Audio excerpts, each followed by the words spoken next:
Careful. Yeah. I need to edit. Well, I'll just say first, this is great, right? Absolutely. You know, unless it's the high holidays, it's really hard for the sanctuary to feel like the right space to daven in. Mm-hmm.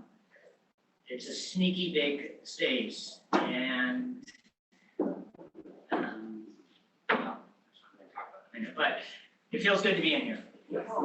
We're home, yeah.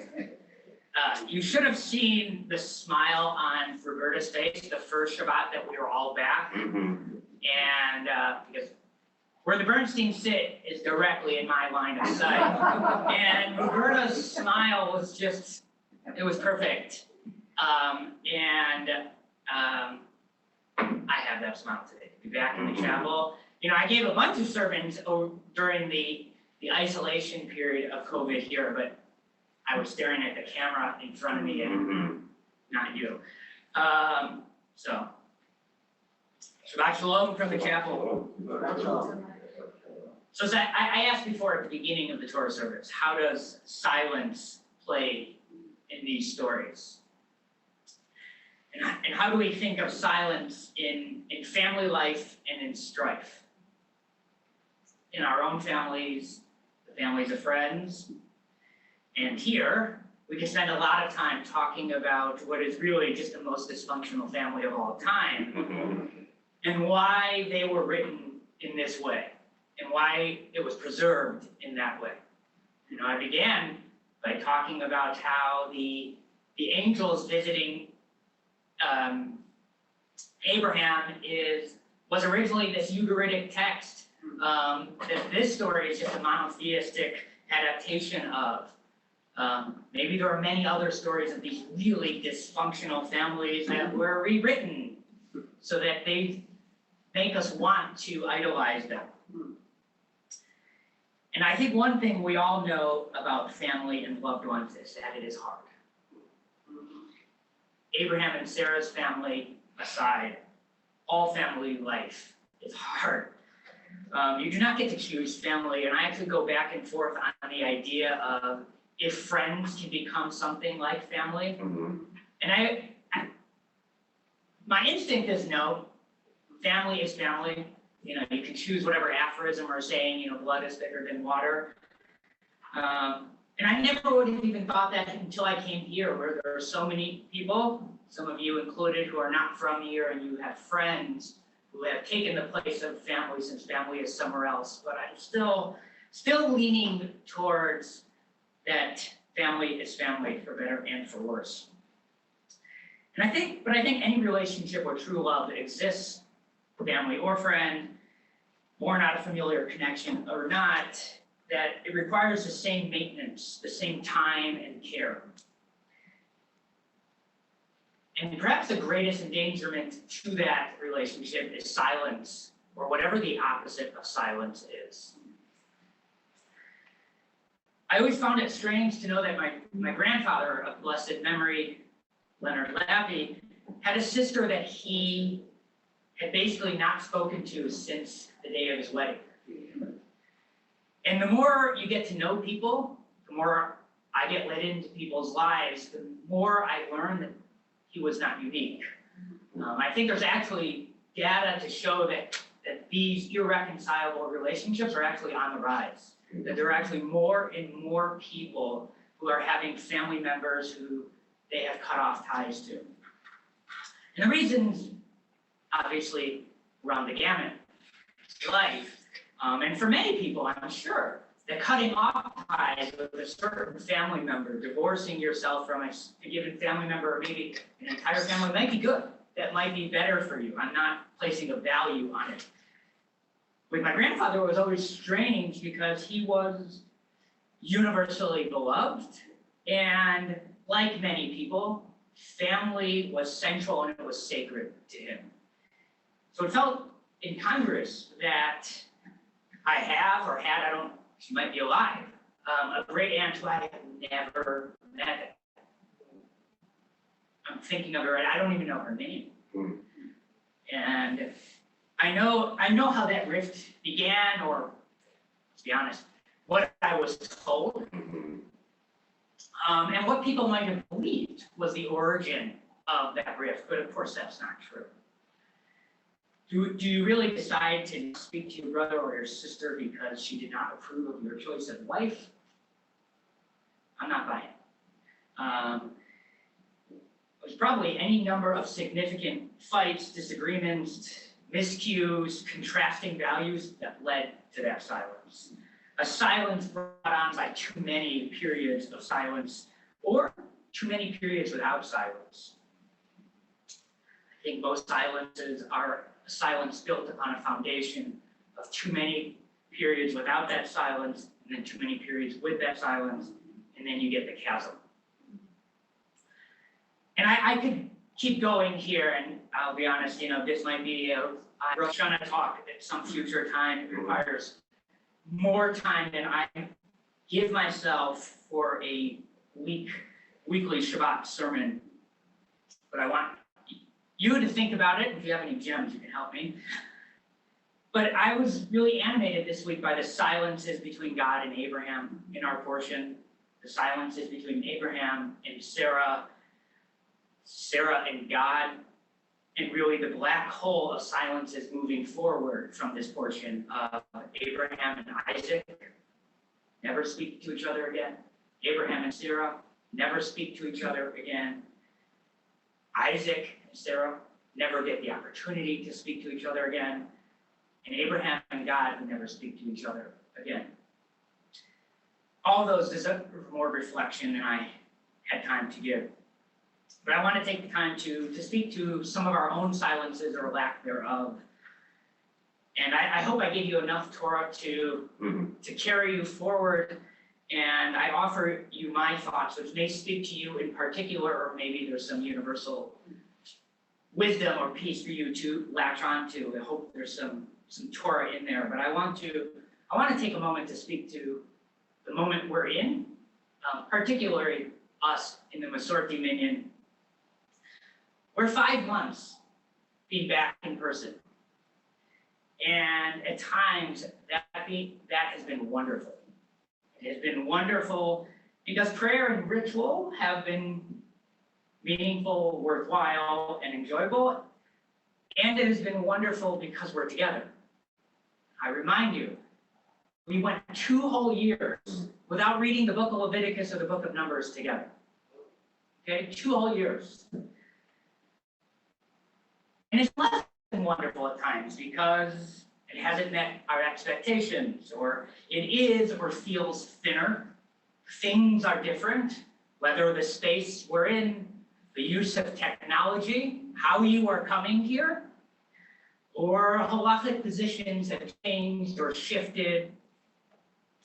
And you may feel this acutely with the Masorti Minyan, or you may feel that the Masorti Minyan or the morning Minyan experience is a symptom of something larger that has not worked for you and is not working for you. Some of you were asked if you would come to Shabbat, the Masorti Minyan next Shabbat, since for whatever reason we were not planning on having one next week, and we were going to just have the Na'aseh V'Nishma Bar Mitzvah downstairs. And the people who were asked, it was a small group, but mostly said no. And I think the feeling was there was not enough people to make the minyan happen. And I understand the instinct, but my question is why? Okay? It made me think of another email that I got this week, and I don't mean to make a profane comparison, but I got an email from my tennis club.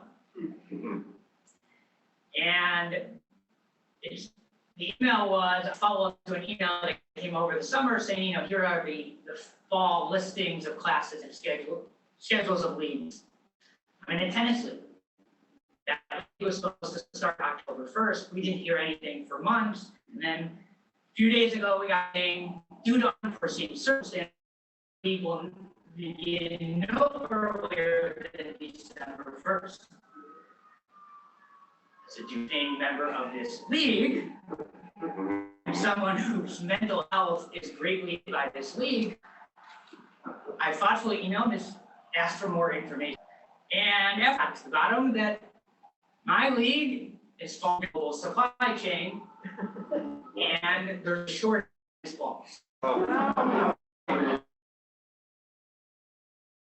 As part of the match, when they support for here's your can of balls. They cannot supply that can of balls. And to them, that is value that is a part of your membership. If they cannot hand you that can of balls, there's no league. I said, perhaps it might be worthwhile for me to go to Walgreens and buy my own can of balls and you charge $2 less. But hey, what's the value here? Back to us, the value is davening. And it is, of course, made better, made weightier, made nicer in the company of at least 9 others. But I ask you, is it better to daven in your wife's office or elsewhere, whether that's alone or with others? And I'm sure when I'm davening alone in my wife's office, many others have just chosen, I'm not coming here, I'm not going to daven. So next week, I will be up here. I will be in the chapel. We will have a Masorti service. At 9 o'clock, thank you, sir. At that, yeah. 9 thank you, sir. Service may be just now. Point here. Maybe Roberta, maybe some of you on Zoom. Maybe there are others. Maybe we scramble to read some Torah, whether from, or maybe there'll be enough people where we could have a scrap Torah reading and have enough people to hand out honors. I hope for the latter, but the important thing is that it'll be here. It'll always be here. It's a value of this synagogue to have a Masorti minion. This isn't God thinking about what number is an appropriate number. We will be here if there's 50, if there's 10, or if there's 1. It's important for me personally, and I'm sure I'm not alone. And I say all this because I've been hearing from you. As I have, I think from my installation sermon till now, I encourage you to share with me how you're feeling, how you're experiencing Road Faith, what is working, that's always nice, but also what is not working. And I encourage you to come. An email without presence really doesn't matter, okay? Having more people physically connected or virtually connected makes any experience better. For those of you who were here last night, it was cold, the music was wonderful, and we ate in the parking lot. And I can't think of an experience I've had at Road Faith Center outside of the high holidays that has felt better in the last 5 months. And I encourage you, or whatever word is stronger than encourage that a rabbi is allowed to use in this space, to be patient and to be thoughtful. I know that you did not join Road Faith Tzedek, or most people, did not join solely to be on a screen or to be in a sanctuary of 300 surrounded by 12 others. I did not go to rabbinical school for that. And as I said, I want to hear your thoughts. But I want to remind you that we're only 5 months into this. You're all wearing masks. Where COVID is not over, and we are far from the period of figuring it out. We are at the beginning still of wandering the desert. A number of factors have contributed to the lesser numbers that we are sitting in with right now.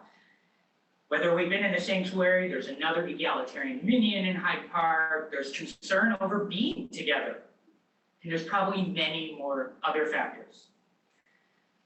Leading a synagogue is always hard, I assure you that, but there is no playbook for how to lead a community or how to be in community during a pandemic. And some things have changed. We need to acknowledge that things have changed. And that change is hard and change is painful. Maybe the community has changed. Maybe the way you experience community has changed. The way we experience the world has changed. Or maybe you haven't changed, but everyone else has. You always have the power to say, I'm taking my ball and not letting you play with it. You pay your dues. That is an opportunity afforded to you. You can always offer commentary on the upshot, on the surface of what you experience, but that commentary will always be limited to how you experience it. Or you can start with yourself, offer that commentary, and choose to move across the community's Talmud page to experience the perspective of others. Your shot and hers, theirs and ours. And in that process, we will weave together a midrash, filling in the holes of what may be true for you or might not be, what will be, but you'll better understand what is true for the person sitting next to you, for the person who did not come. And in the process, we together will figure out what is best for us. Tomorrow, I'm leading the second session of Rebar. And for those in the group, I'm sorry, this is a bit of a spoiler. You'll just have to be quiet a little bit when we discuss. And I'm bringing two, if this morning's Torah reading was the greatest hits of the Torah, I'm bringing two texts that are really in the greatest hits of the rabbinic canon. And one is from the Talmud, and it's the paradigmatic Hillel and Shammai conversation. It's the text about the gentile who approaches and asks whether they actually want it or not to convert. This gentile approaches Shammai. Well, let me just say, this text always gets botched, okay? It's the text that we all learned in Hebrew school, and it's the text that we've all looked at or heard spoken from here on retreats. We all have learned this text at some point, even if you have forgotten it. The end gets boxed and the beginning gets boxed, and I want to speak to the beginning here. So a Gentile approaches Shammai and says, convert me and I will accept the written Torah, but not the oral. Shammai literally kicks him out. And Hillel, the point of this text is to elevate Hillel, offers him a lesson that demonstrates the limitations and the dangers of only accepting the written Torah. And of course, that teaching is full of wisdom. This person decides, yeah, I do want to convert, and does. Having just Torah is easy. Being a fundamentalist is actually quite simple. Being thoughtful, being sensitive to needs beyond your own, that is hard. That requires another set of wisdom, another set of teachings that speaks to, that explains, that grapples and challenges that original story. My aunt calls that a crash. There's three responses to a crash. You can dig deeper. That's being a fundamentalist. The option two is you throw the baby out with the bathwater. This story has been thrown into conflict and I'm done with it. Or there's option three. They're saying that original story had some wisdom and some truth. Not all of it is true for me anymore. Let's take what is good from that and from the wisdom that created that crash, and let's move forward. But that option, which I believe is the heart of conservative Judaism, requires conversation and it requires silence. And in order for that to happen, that takes presence and that takes time. So I'm not giving this as a polemic or a polemic alone. I'm here to listen, and we are here to make the experience of being a member of Rote Tzedek better. We all need to know not everyone's needs can be met, or not everyone's needs can be met in the way you want it to be. This is bigger than all of us. God had the humility to think, to stop, to pause, to think about what is the right thing to do, I assure you, we should have the humility to pause, to reflect, write a second draft, give time to think about how to best utilize the power you have as a member of Rotated Center, a member of the community, and recognize that you can either be number 9 or you could be number 10. Shabbat Shalom.